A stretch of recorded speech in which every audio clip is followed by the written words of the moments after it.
Hello दोस्तों, welcome back to my YouTube channel. दोस्तों, इस वीडियो में हम बात करेंगे आरआरबी एनटीपीसी के तहत आने वाले वैकेंसी, जो कि बहुत ही पॉपुलर पोस्ट होता है, स्टेशन मास्टर के बारे में। हम लोग कंप्लीट जॉब प्रोफाइल देखेंगे स्टेशन मास्टर को। देखिए, हम लोग इस वीडियो में बात करने वाले हैं स्टेशन मास्टर के तहत कैसा सिलेक्शन प्रोसीजर क्या है स्टेशन मास्टर के लिए, ट्रेनिंग कितने दिनों का होता है, पोस्टिंग कहाँ कहाँ होने वाली है, ड्यूटी टाइमिंग क्या रहता है, उसका job nature as a station master, उसका वर्किंग क्या है, उसके बारे में बात करेंगे। प्लस में हम लोग देखेंगे सैलरी स्ट्रक्चर क्या है, प्रमोशन कैसे कैसे होता है, लीव कितना मिलता है, और भी स्टेशन मास्टर को क्या क्या फैसिलिटीज मिलता है उसके बारे में भी हम लोग देखने वाले हैं। वीडियो के अंत में हम लोग देखेंगे क्या ये जॉब जो स्टेशन मास्टर का जॉब है फीमेल के लिए सूटेबल है कि नहीं है। तो चलिए, इस वीडियो को आप अंत तक बने रहें। अगर वीडियो पसंद आए तो वीडियो को लाइक करिए, अगर चैनल पे नए हैं तो चैनल को सब्सक्राइब करिए। अगर आपको किसी भी तरह का कोई डाउट है तो कमेंट जरूर करें, मैं आपको पर्सनली रिप्लाई देने का प्रयास करूंगा। देखिए, हम लोग सबसे पहले देखते हैं सिलेक्शन प्रोसीजर का। तो देखिए, एनटीपीसी के तहत इसकी वैकेंसी आती है, जो कि अभी वैकेंसी आई हुई है 2024 की वैकेंसी आई हुई है। जो कि फॉर्म फिलअप के टाइमिंग कितना है, 14 सितंबर से लेके 13 अक्टूबर तक इसका फॉर्म फिलअप का टाइम है।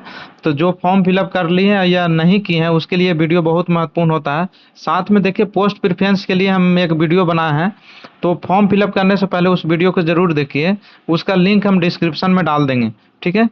उसके बाद देखिए, हम लोग सब देखते हैं एजुकेशनल क्वालिफिकेशन के। तो आपको एजुकेशनल क्वालिफिकेशन क्या रहना चाहिए, ग्रेजुएशन ग्रेजुएशन रहना चाहिए किसी भी स्ट्रीम में, ठीक है।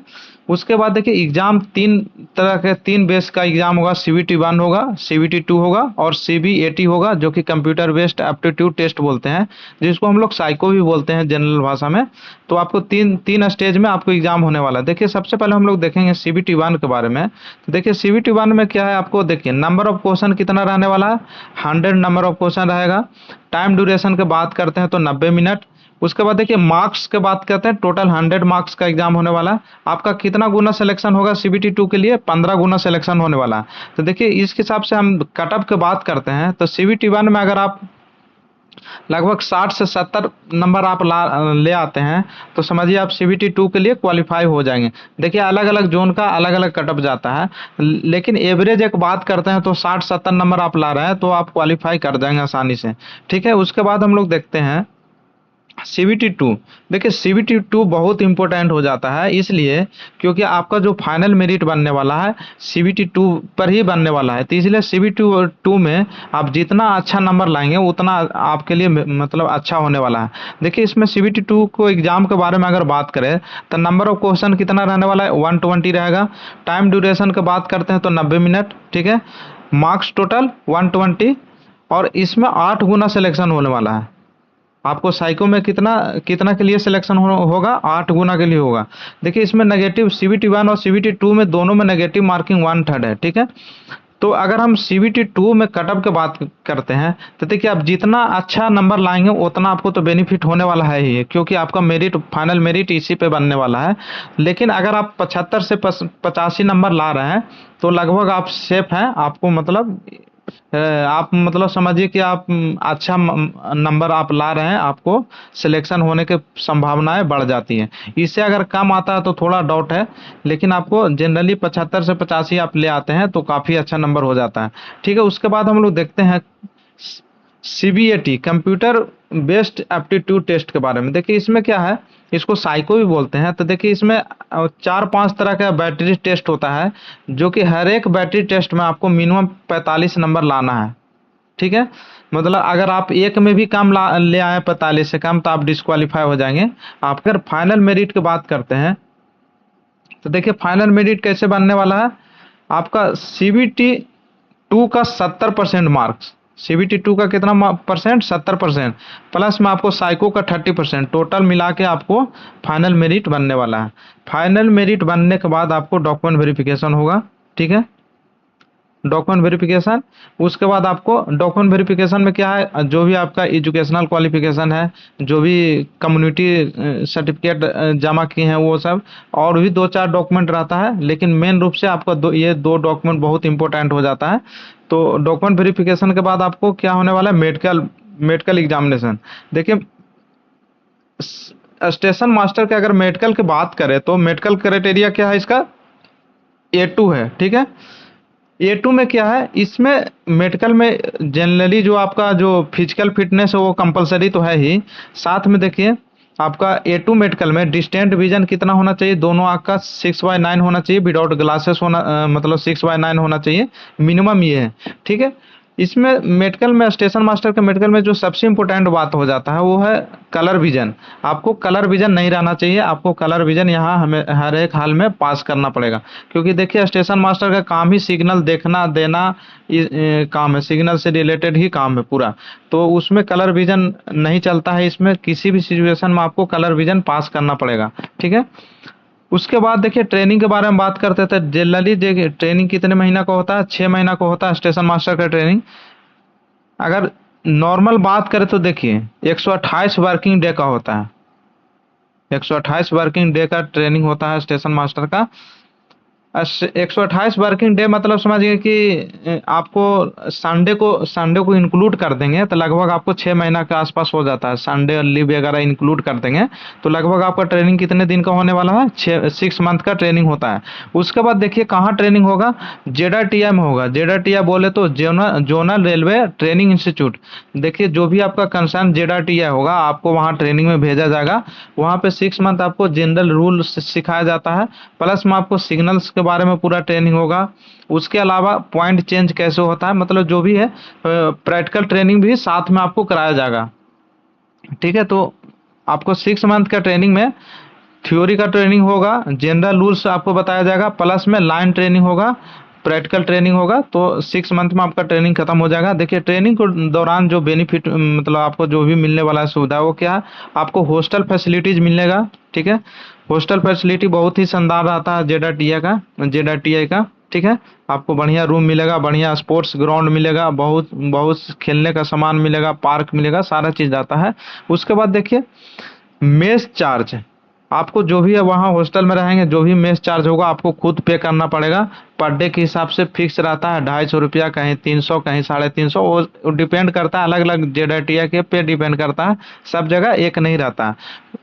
ठीक है, उसके बाद देखिए जब ट्रेनिंग में आप रहेंगे तो आपको जितना सैलरी मिलने वाला है उसका क्या हम लोग बोलते हैं, स्टाइपेंड बोलते हैं। स्टाइपेंड आपको क्या मिलता है, बेसिक प्लस डीए।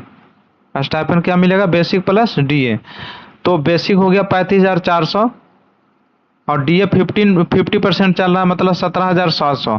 तो टोटल आपको 53,100 रुपीज इतना आपको ट्रेनिंग में स्टाइपेंड मिलने वाला है। उसके बाद हम लोग देखते हैं पोस्टिंग। देखिए जनरली पोस्टिंग आपको कहाँ होने वाला है, एक्स वाई और जेड तीनों सिटी में हो सकता है, कहीं भी पोस्टिंग हो सकता है। इसमें इसमें ऐसा नहीं बोल सकते हैं कि हमको सिर्फ मेन शहर में पोस्टिंग होगा, एक्स सिटी में होगा, वाई सिटी में नहीं। इसमें बहुत रिमोट रिमोट एरिया में आपको पोस्टिंग होने वाला है। ठीक है, क्योंकि देखिए एक डिवीजन में जितना भी स्टेशन है सारा सिटी में नहीं रहता है, कहीं कहीं पे तो ऐसा रहता है जहाँ पे 10 किलोमीटर तक कोई सिटी नहीं है, कोई गांव नहीं है, पूरा जंगल में मतलब स्टेशन बना हुआ है। तो ऐसा ऐसा जगह पे भी इसमें पोस्टिंग होता है। तो यहाँ पे थोड़ा सा पोस्टिंग के हिसाब से थोड़ा सा मतलब क्या बोल सकते हैं, सेफ नहीं है ये जो स्टेशन मास्टर का मतलब जॉब है। उसके बाद देखिए any station with in concern division, जो भी आपको डिवीजन अलॉट होगा। देखिए डिवीजन आपको फाइनल मेरिट के बाद ही पैनल जब आएगा उसी समय डिवीजन अलॉट हो जाता है। तो आपको जो भी डिवीजन अलॉट होगा वहाँ पे कहीं भी आपको मतलब पोस्टिंग हो सकता है, किसी भी स्टेशन पे हो सकता है, चाहे वो स्मॉल हॉल्ट हो, स्टेशन हो, जंक्शन हो, कहीं पे भी पोस्टिंग हो सकता है। ठीक है, आपका पोस्टिंग इसमें सबसे डिमेरिट क्या है कि रिमोट एरिया में भी हो सकता है इसका पोस्टिंग।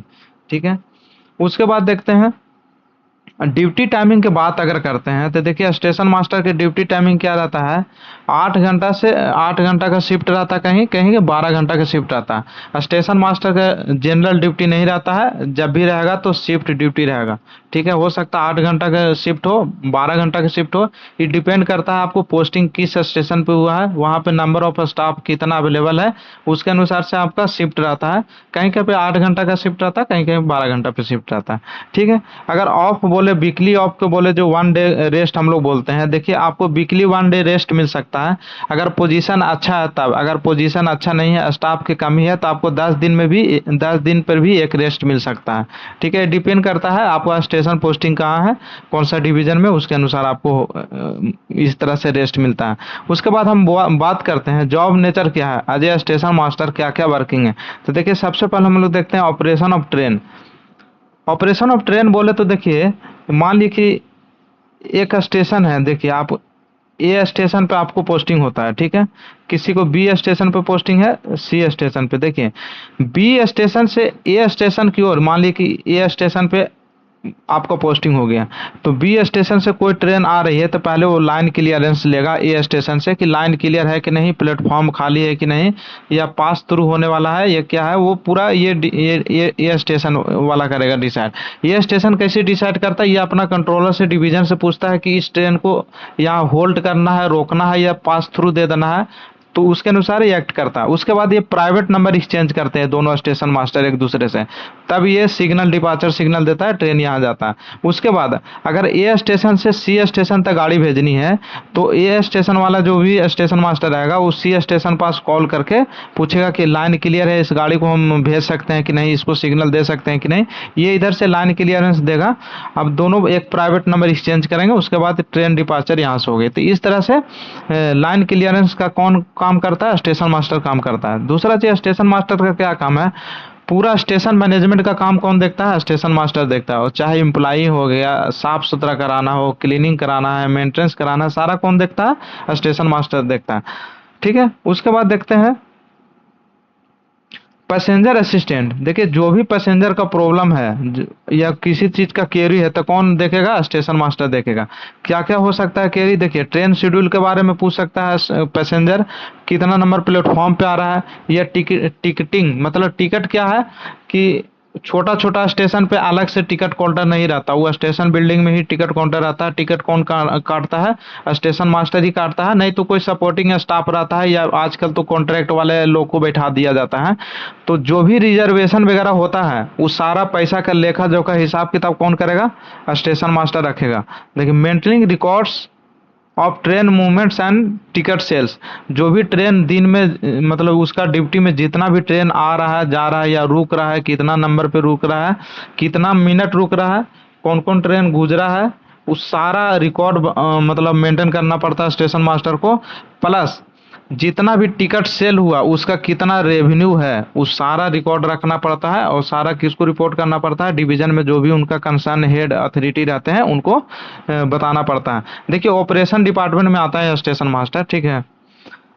उसके बाद देखते हैं, देखिए ensuring train run smoothly and on time and coordinating with train crew. देखिए, स्टेशन मास्टर ये भी इंश्योर करता है कि ट्रेन स्मूथली रन करे, ठीक है।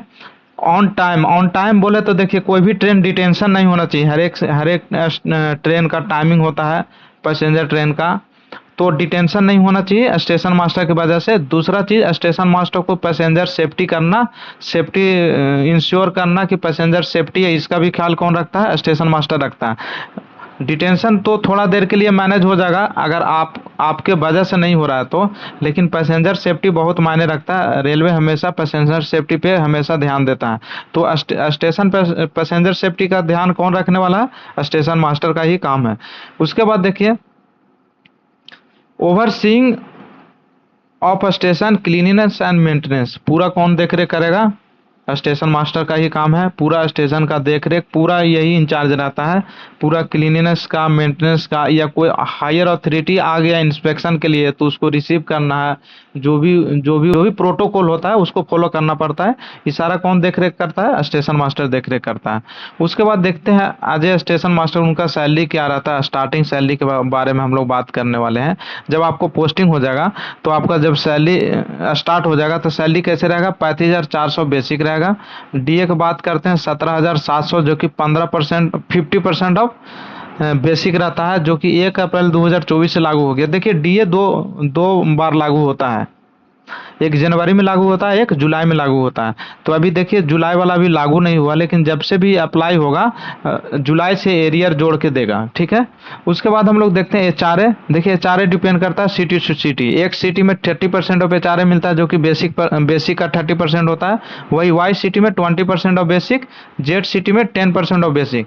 तो वही एचआरए की बात करते हैं। अगर एक सिटी में आपको पोस्टिंग होता है तो 10,620, वाई सिटी में 7,080, जेड सिटी में 3,540, ठीक है। उसके बाद देखिए टीए कितना मिलता है। टीए मिलता है 5401 सिटी वाले को। अदर यानी वाई और जेड वाले को कितना मिलेगा, 2700 मिलेगा। उसके बाद हम लोग देखते हैं नाइट ड्यूटी अलाउंस, उसके बाद नेशनल हॉलीडे अलाउंस, उसके बाद टीए। ये तीन चीज है जो स्टेशन मास्टर को मिलता है। देखिए स्टेशन मास्टर के क्या है कि उनका शिफ्ट में ड्यूटी रहता है, तो नाइट ड्यूटी करेंगे तो नाइट ड्यूटी का अलाउंसेस मिलेगा। नेशनल हॉलीडे का कोई भी छुट्टी नहीं रहता है, बदले में रेलवे उसको पैसा देता है। जितना भी नेशनल हॉलीडे आप काम करेंगे उसके बदले में पैसा देगा। क्योंकि देखिए रेलवे में तीन ऐसा डिपार्टमेंट है, जैसे लोको पायलट हो गया, गार्ड हो गया, स्टेशन मास्टर, ये मतलब प्रांत पे लीड करते हैं। तो इन लोग का कोई भी नेशनल हॉलीडे वगैरह कुछ भी नहीं रहता है, बदले में रेलवे पे करता है। प्लस में देखिए समटाइम्स क्या होता है, एक स्टेशन से दूसरा स्टेशन आपको ड्यूटी करना पड़ सकता है। मान लीजिए दूसरा स्टेशन पर स्टाफ कम है तो आपको कभी जाना पड़ सकता है। तो देखिए जितना भी 8 किलोमीटर से दूर आप जाते हैं, आपको पर डे 1000 के हिसाब से आपको टीए मिलता है। तो इसके हिसाब से हम लोग टोटल अगर ग्रोस सैलरी की बात करते हैं स्टेशन मास्टर को, तो अगर एक सिटी में पोस्टिंग हुआ तो आपको 73,120 रुपया मिलने वाला है। वाई सिटी में पोस्टिंग हुआ तो लगभग आपको 68,880 मिलेगा। वही जेड सिटी में अगर पोस्टिंग होती है आपको तो 63,340 रुपया मिलने वाला है। ये इनिशियल पेमेंट की मैं बात कर रहा हूँ। देखिए मिनिमम पेमेंट आपको ये होने वाला है, इससे ज़्यादा भी हो सकता है किसी मंथ में आप ज़्यादा टी आपको हो गया होगा, ज़्यादा नाइट ड्यूटी हुआ होगा। अक्टूबर नवंबर में ज़्यादा फेस्टिवल नेशनल हॉलीडे आता है, तो इस तरह से थोड़ा इंक्रीज कर सकता है, लेकिन मिनिमम आपको यही पेमेंट रहने वाला है। प्लस देखिए इसमें आपको डिडक्शन क्या क्या होगा। एनपीएस आपका बेसिक प्लस डीए का 10% डिडक्शन होता है। प्लस में आपको स्टेट प्रोफेशनल टैक्स देना पड़ता है जो कि 200 रुपया के आसपास रहता है। तो लगभग आपको 5-5.5 हज़ार आपको सैलरी में से डिडक्ट हो सकता है। तो आप नेट पे आप देख सकते हैं जितना भी ग्रोस बन रहा है उसमें से आपको 5500 के आसपास माइनस कर लीजिए, आपको नेट पे मिल जाएगा इन हैंड। देखिए दूसरा चीज़ और क्या है, 3% जो है बेसिक का 3% हर एक साल इंक्रीज होता है। इसके लिए कोई टर्म एंड कंडीशन नहीं है, हर एक साल आपको 3% बेसिक इंक्रीज होते जाएगा, ठीक है। उसके बाद देखिए लीव की अगर बात करते हैं तो रेलवे में क्या क्या लीव मिलता है। देखिए एक मिलता है लीव ऑन एवरेज पे जो कि एलएपी हम लोग बोलते हैं, 30 मिलता है। देखिए ये भी 30 एक बार में आपको क्रेडिट नहीं होगा। 1 जनवरी को 15 मिलेगा, ठीक है, 1 जुलाई को 15 मिलेगा। तो साल में दो बार में क्रेडिट होता है, 15-15, 30 एलएपी मिलेगा आपको। उसके बाद देखिए लीव ऑन हाफ एवरेज पे। देखिए लीव ऑन हाफ एवरेज पे इसको सिक लीव भी बोलते हैं। तो आपको कितना मिलता है साल में, 20 मिलता है। उसके बाद देखिए कैजुअल लीव सीएल कितना मिलने वाला है, तो 10 सीएल मिलेगा आपको। नो नेशनल हॉलीडे, देखिए एज ए स्टेशन मास्टर आपको कोई भी नेशनल हॉलीडे नहीं मिलता है। आपको बदले में रेलवे आपको पैसा देता है, कुछ एक पैसा फिक्स है, उतना पैसा आपको मिलता है, नेशनल हॉलीडे अलाउंस जिसको हम लोग बोलते हैं। उसके बाद देखिए हम लोग ट्रांसफर की बात करते हैं। देखिए एडमिनिस्ट्रेशन ग्राउंड पे एक ट्रांसफर होता है जो कि हर एक स्टेशन मास्टर को विद इन डिवीजन एक स्टेशन से दूसरे स्टेशन पे ट्रांसफर हर एक 3 साल में होते रहता है, ठीक है। उसके बाद देखते हैं one way request transfer. One way request transfer बोले तो देखिए आपको इंटर रेलवे या इंटर डिवीजन आपको जाना है तो वन वे रिक्वेस्ट आप लगा सकते हैं। लेकिन इसके लिए टर्म एंड कंडीशन क्या है कि आपको मिनिमम 5 साल का नौकरी होना चाहिए। 5 साल बाद ही आप अप्लाई करेंगे। फिर आप जिस जगह पे अप्लाई किए वो एनओसी देता है, उसके बाद आपको ये पिछला जहां काम कर रहे हैं वो रिलीव करेंगे।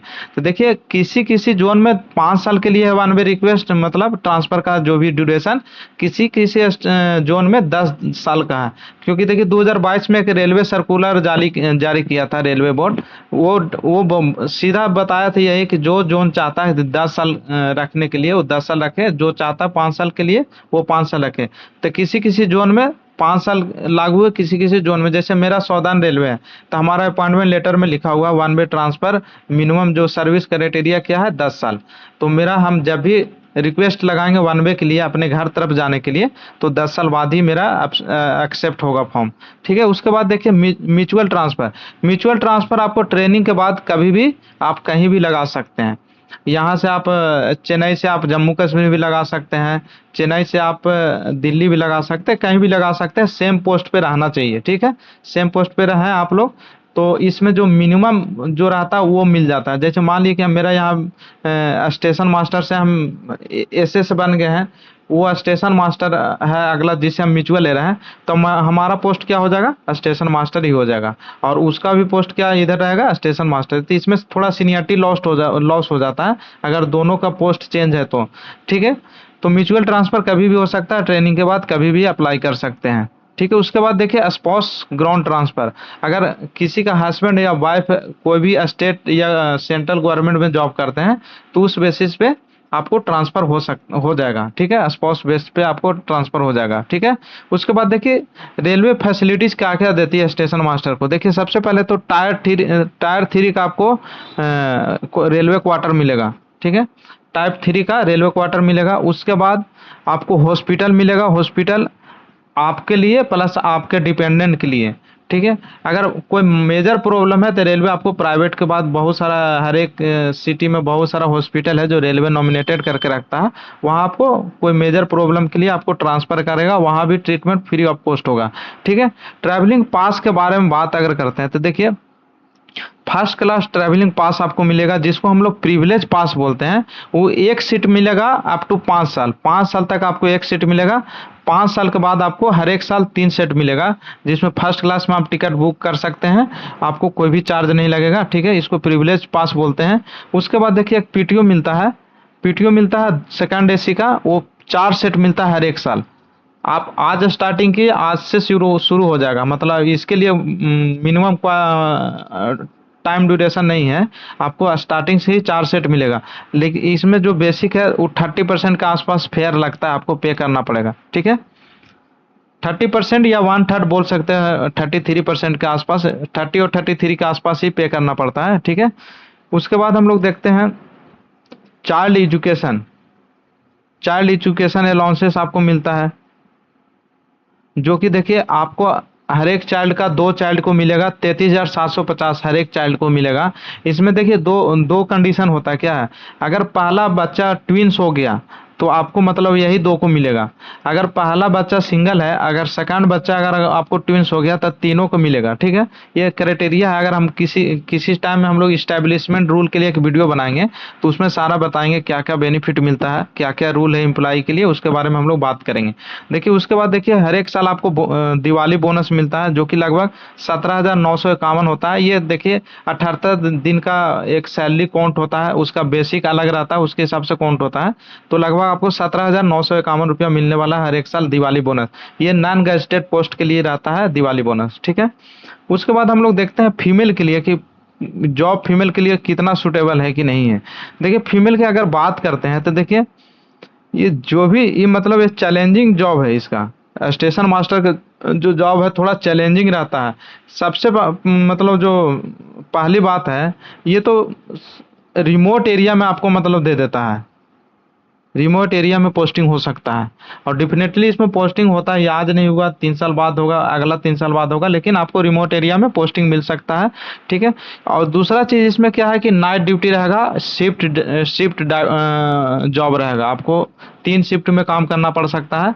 मॉर्निंग आफ्टरनून, जो कि मॉर्निंग 6 o'clock से दोपहर के 2 बजे, दोपहर को 2 बजे से रात को 10 बजे, रात को 10 बजे से सुबह 6 बजे तक। तो ऐसे 3 शिफ्ट चलता है, कहीं कहीं पे 2 शिफ्ट भी चलता है। ठीक है, तो आपको शिफ्टों में काम करना पड़ेगा।